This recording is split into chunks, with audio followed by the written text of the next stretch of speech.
اعوذ باللہ من الشیطان الرجیم بسم اللہ الرحمن الرحیم اللہم صلی علی سیدنا و مولانا محمد وعلی آل سیدنا و مولانا محمد وبارک وسلم۔ احباب ذی وقار، اللہ رب العزت نے قرآن مجید میں جہاں بھی اطاعت و فرما برداری کا ذکر فرمایا وہاں پر دو طرح کے الفاظ کا ذکر کیا، دو طرح کے الفاظ کا انتخاب کیا۔ جب بات اپنے اور اپنے محبوب کی آئی تو وہاں فرمایا لفظ اطاعت، یعنی ایک مقام پر فرمایا من یطع الرسول فقد اطاع اللہ، اور اسی طرح ایک اور مقام پر فرمایا یا ایھا الذین آمنوا اطیعوا اللہ و اطیعوا الرسول، کہ اے ایمان والو اللہ کی اطاعت کرو اور اس کے رسول کی اطاعت کرو۔ اب جب بات والدین کی آئی تو والدین کے لیے بھی ہونا تو یہ چاہیے تھا کہ والدین کے لیے بھی اطاعت کا لفظ آ جاتا، کیونکہ والدین کے لیے بھی اطاعت و فرما برداری کا ہی حکم دینا تھا، کہہ دیتا کہ والدین کے لیے والدین کی بھی اطاعت کرو، مگر نہیں، اللہ رب العزت نے جہاں بھی والدین کے ساتھ فرما برداری کا ذکر کیا تو اس کے لیے لفظ استعمال فرمایا احسان۔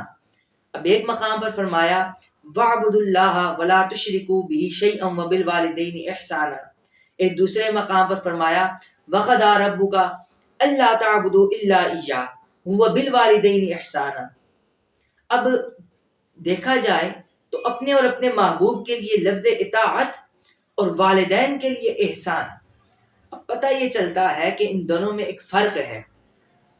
اب احسان کیا ہے، اس کی میں ایک چھوٹی سی مثال دے کر آپ پر واضح کرتا ہوں۔ احسان یہ ہے کہ اب یہ رمضان المبارک کا مہینہ ہے، بہت سے ایسے اشخاص ہیں، والدین ہیں جو شوگر کے پیشنٹس ہیں، جن کو کڈنی کا پرابلم ہے۔ اب وہ زیادہ دیر تک نہ بھوکے رہ سکتے ہیں نہ پیاسے رہ سکتے ہیں۔ اب بچوں کو اپنے والدین کی بیماری کا پتہ ہے، اب والدین کے ایمان کا تو یہ تقاضا ہوتا ہے، وہ تو زبردستی کہتے ہیں کہ ہم نے روزہ رکھنا ہے۔ اب بچوں کو پتہ ہے کہ میرا والد یا میری والدہ روزہ نہیں رکھ سکتی۔ اب یہاں پر احسان یہ ہے کہ زبردستی والدین سے روزے کو چھڑوایا جائے۔ کیوں؟ کیونکہ شریعت بھی اس چیز کی اجازت دیتی ہے کہ جو مریض ہے وہ روزہ چھوڑ دے، اب اگر وہ مریض روزہ نہیں رکھ سکتا وہ فدیہ دے دے۔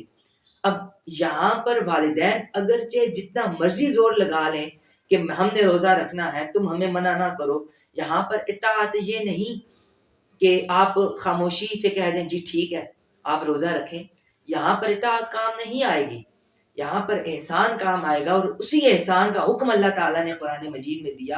اور یہاں پر احسان یہ ہے کہ زبردستی والدین سے روزہ چھڑوا دیا جائے۔ اسی طرح ایک اور مثال لے لیں آپ، اب ہمارے ہاں والدین بیمار ہوتے ہیں تو وہ اپنے بچوں کو پریشان نہ کرنے کی خاطر یا اپنے بچوں پر برڈن کسی قسم کے اخراجات کا بوجھ نہ ڈالنے کی خاطر وہ کہہ دیتے ہیں کہ ہم نے دوائی نہیں لینی، ہم نے میڈیسن نہیں لینی، یا اگر کوئی والد یا والدہ بہت سخت بیمار ہو تو وہ اپنے بچہ اس کو آ کے کہے کہ چلے جی ہمارے ساتھ ہاسپٹل، والدین وہاں پہ کہہ دیں کہ نہیں ہم نے ہاسپٹل نہیں جانا، تم ہمیں ہاسپٹل نہ لے کے جاؤ۔ اب دیکھا جائے تو یہاں حکم ہے کہ تم ہمیں ہاسپٹل نہ لے کے جاؤ۔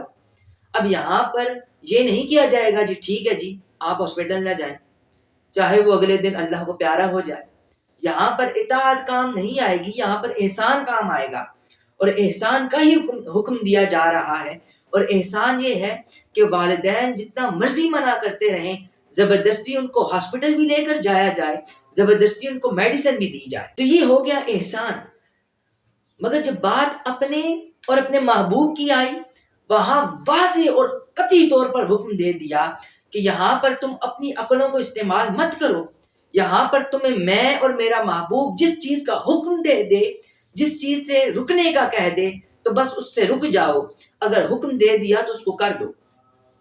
اب یہاں پر تمہیں اپنی عقلوں کو استعمال کرنے کی ضرورت نہیں ہے، تمہیں میرے یا میرے محبوب کی کسی حکم کے علت کا پتہ چلتا ہے، کسی حکمت کا پتہ چلتا ہے تو ویل اینڈ گڈ، اگر نہیں پتہ چلتا تو اس کا مطلب یہ نہیں ہے کہ تم وہاں پر اپنی عقلوں کو استعمال کرنا شروع کر دو اور دل چاہے تو کرو یا دل چاہے تو نہ کرو۔